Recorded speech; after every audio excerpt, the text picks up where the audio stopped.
ते वाघासारखे तुटूनच येणार आहेत 29 ऑगस्टला. त्यामुळे इथल्याला तरी काय चाललंय ऐकायला मिळालं पाहिजे. ते शांत चित्त नाही तर तिकडे शेतात घरात आपल्या बाकीचे मराठी. ठीक आहे, ते गरीब असल्यामुळे एखाद्या दिवस आपल्याला नाही येऊ शकत, पण वेळेवर सभेला, मोर्चाला आणि आंदोलनाच्या टायमाला ते कायम येते. रोज ते नाही येऊ शकत, गरीब आहे, त्यांच्यावर नाही येत 10-5 रुपये. काय षडयंत्र चाललंय? 9 मंत्र्यांनी सांगितलं, म्हणलं ठीक आहे, नाही मंत्र्यांना नका देऊ, पण कारण सांगा. कारण काय सांगितलं मराठीवर माहितीये का? कारण सांगितलं, म्हणले मराठा उपसमिती आहे ना मंत्रिमंडळाची. अच्छा, म्हणलं ठीक आहे. त्याचे अध्यक्ष म्हणले विखे पाटील साहेब. ठीक आहे म्हणलं, काय अर्थ नाही. मराठ्यांना उपसमिती म्हणून आरक्षण नाही, मंत्रालय नाही द्यायचं, तर मग एक काम करा, माझ्या एका प्रश्नाचं उत्तर द्या, मराठ्यांना सुद्धा मंत्रालय नको.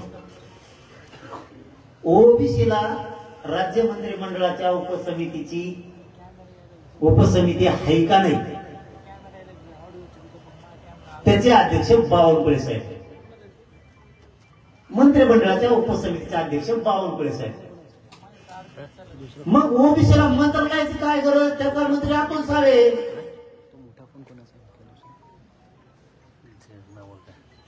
आणि मग गप्प नाही म्हणले मग करतो, म्हणजे बघा यांची सिस्टम. आम्ही म्हणलं का ओबीसीला उपसमिती देऊ नका, मंत्रालय देऊ नका? इतकं का चालता? मराठ्यांना मिळू द्यायचं नाही, रक्त लावून आम्ही तरी पण मिळवतोय आमचं, तुमचं काय मागत नाहीत ना.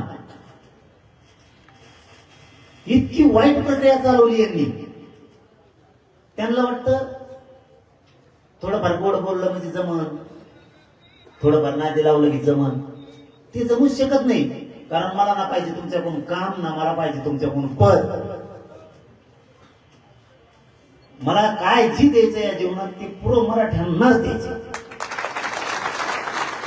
नाही फुलायचं नाही, मला गद्दार नाही व्हायचं. किती वेळा घाट टाकून द्या, कितीही जवळ करायचा प्रयत्न करू द्या. त्यांना सुद्धा कळून चुकलंय, हे मराठ्याच होणार आहे, याचा उपयोगच नाही याला पाणी लावून, हे त्यांच्या पण लक्षात आलं. पण आता थांबायचं किती दिवस? 29 ऑगस्टला 1 वर्ष होत आहे हैदराबाद गॅझेटचा GR काढा. 1 वर्ष किती वेळ द्यायचा बाबा? काय चुकतोय मी सांगा, मराठ्यांनी सांगा मी काय चुकतोय, आणि सरकारनं पण सांगा काय चूक करायलोय मी. मला काय वाटतं, माझ्या मराठ्यांना मिळत ना, ठीक आहे देतो वेळ. आता 30 मे पासून आतापर्यंत 3 महिने होत आले तो वेळ दिला. किती पाहिजे? 29 ऑगस्ट 2023 ते 29 ऑगस्ट 2026 3 वर्ष झालेला आपण त्यांना वेळ दिला. काय संयम पाहिजे मराठ्याचा यांना आणखी?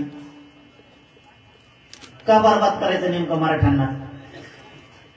खूप महत्वाचे विषय ते. आता सोक्ष मोक्ष करायचा तुम्हाला मी सांगितलं होतं.